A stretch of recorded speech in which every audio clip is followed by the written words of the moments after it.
नमस्कार, मैं हूं दिबांजलि मोइत्रा। कोरोना से उठी लड़ाई अब निर्णायक दौर में पहुंच गई और अब अमेरिका और चीन एक दूसरे को आर्थिक चोट पहुंचाना शुरू कर चुके हैं। इसी कड़ी में पहले कॉन्सुलेट बंद हुए, बदले में चीन ने भी अमेरिकी कॉन्सुलेट बैन किए। अब उसी कड़ी को आगे बढ़ाते हुए अमेरिका ने भारत की तरह बड़ा हमला बोला। गलवान घाटी में चीनी सैनिकों की नापाक हरकत को देखते हुए और राष्ट्रीय सुरक्षा के मद्देनजर भारत ने पहले 59 चीनी ऐप्स बैन किए, फिर उसके बाद 200 से ऊपर चीनी ऐप्स पर प्रतिबंध लगाया। उसके बाद अमेरिका में टिकटॉक को बैन करने की मांग जोर पकड़ने लगी और कई रिपब्लिकन और डेमोक्रेट सांसदों ने इसका जमकर विरोध किया कि अमेरिका चीन को सबक सिखाने के लिए चीनी ऐप पर बैन लगाए। उसी का नतीजा है कि अमेरिका के राष्ट्रपति डोनाल्ड ट्रंप ने चीनी वीडियो ऐप टिकटॉक और वीचैट पर पाबंदी लगाने के एक आदेश पर सिग्नेचर कर दिए। ये प्रतिबंध अगले 45 दिनों में लागू हो जाएगा। अमेरिकी राष्ट्रपति ने कहा कि अमेरिका की राष्ट्रीय सुरक्षा के हित में ये फैसला जरूरी था। इस एग्जीक्यूटिव ऑर्डर के मुताबिक अगले 45 दिनों में टिकटॉक की पेरेंट कंपनी बाइटडांस के साथ किसी भी तरह के लेन देन पर रोक लग जाएगी। इसके साथ ही साथ अमेरिकी राष्ट्रपति ने एक और एग्जीक्यूटिव ऑर्डर जारी कर एक और चीनी ऐप वीचैट पर भी बैन लगाने का आदेश जारी कर दिया। वीचैट की मालिक चीन की टेक कंपनी टेंसेंट है।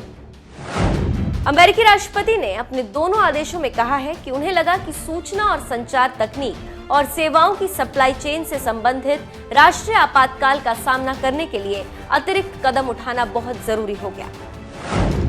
उन्होंने आगे लिखा कि अमेरिका में चीन की कंपनियों के बनाए मोबाइल ऐप्स के फैलने से अमेरिका की राष्ट्रीय सुरक्षा, विदेश नीति और अर्थव्यवस्था को खतरा पहुंच रहा है।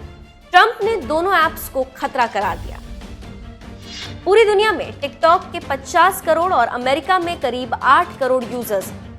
टिकटॉक यूजर्स का एक बड़ा हिस्सा 20 साल या उससे कम उम्र का है। अमेरिका में अधिकारी और नेता इस बात को लेकर चिंता जताते रहे हैं कि टिकटॉक के जरिए बाइटडांस कंपनी जो डेटा इकट्ठा कर रही है वो चीनी सरकार के पास पहुंच सकता है। यहाँ पर एक और अहम जानकारी आपसे साझा करते चलें कि माइक्रोसॉफ्ट टिकटॉक को खरीदने के लिए बाइटडांस के साथ बात कर रहा था और उसने उम्मीद जताई थी कि 15 सितंबर तक सौदे की बातचीत पूरी हो जाएगी।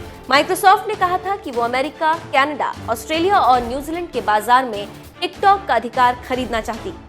माइक्रोसॉफ्ट ने इस बात पर जोर दिया है कि सभी अमेरिकी टिकटॉक यूजर्स का निजी डेटा स्थानांतरित कर दिया गया है और वो अमेरिका में ही रहेगा।